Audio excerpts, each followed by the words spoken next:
Assalamualaikum warahmatullahi wabarakatuh. Perkenalkan, nama saya Rizky Ramadhani Putri, NIM 3010180100153 dari Kedokteran Umum 2018. Penggunaan bahasa Indonesia baku di era globalisasi. Di era globalisasi seperti saat ini, sangat mempengaruhi pemuda Indonesia karena adanya kemajuan teknologi yang sangat pesat. Pada zaman sekarang, banyak pemuda Indonesia yang ingin menjadi representasi dari pemuda milenial. Namun banyak dari mereka yang melupakan budaya asli dari Indonesia. Maka dari itu banyak sekali dampak negatif yang timbul, seperti kelakuan yang menyalahi aturan, berpakaian yang tidak sesuai dengan budaya Indonesia, dan termasuk bahasa yang sekarang ini banyak yang tidak sesuai dengan kaidah penggunaan bahasa Indonesia yang baik dan benar. Bahasa yang pernah baik dulu adanya, sekarang sudah jauh menyimpang dari bahasa yang sebenarnya. Bahkan yang lebih memprihatinkan adalah timbulnya kata-kata yang membuat pemuda kita malu berbahasa yang baik dan benar dengan anggapan kalau tidak berbahasa gaul, kita akan dikatakan kampungan.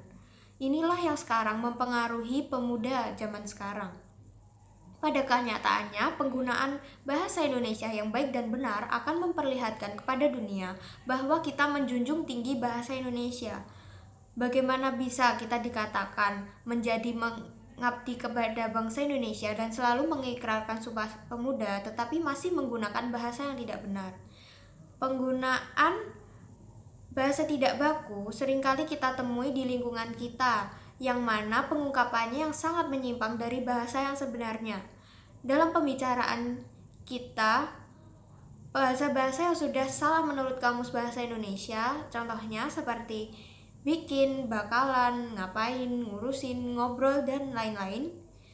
Ini kata-kata yang tidak sah menurut Kamus Bahasa Indonesia karena tidak terdapat di dalam Kamus Besar Bahasa Indonesia. Selain penggunaan kata-kata yang tidak sesuai tadi, pada percakapan pemuda saat ini adalah dengan menyelipkan bahasa-bahasa asing dalam percakapannya sehari-hari. Banyak faktor yang secara signifikan mempengaruhi masyarakat untuk tidak menggunakan bahasa Indonesia yang baik dan benar.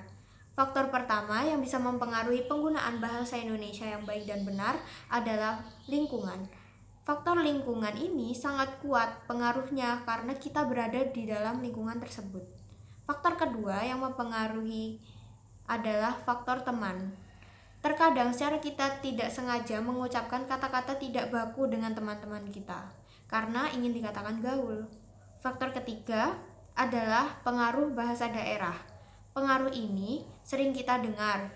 Jika seseorang tidak sering menggunakan bahasa Indonesia, maka akan terasa sangat janggal saat menggunakan bahasa Indonesia yang baik dan benar. Setelah kita melihat masalah-masalah tersebut, kita sudah menyadari ternyata banyak kesalahan kita saat berbicara dengan orang lain. Maka dari itu, mulai sekarang kita perbaiki tata bahasa dan tata bicara kita terhadap orang lain dengan menggunakan bahasa Indonesia yang baik dan benar. Karena jika kita sudah fasih dan terbiasa menggunakan bahasa Indonesia yang baik dan benar, kita akan mendapatkan banyak keuntungan. Seperti kita tidak ragu lagi bicara di depan umum, dan kita juga bisa menjunjung tinggi bahasa persatuan kita, yakni bahasa Indonesia. Terima kasih. Maaf bila banyak kesalahan. Wassalamualaikum warahmatullahi wabarakatuh.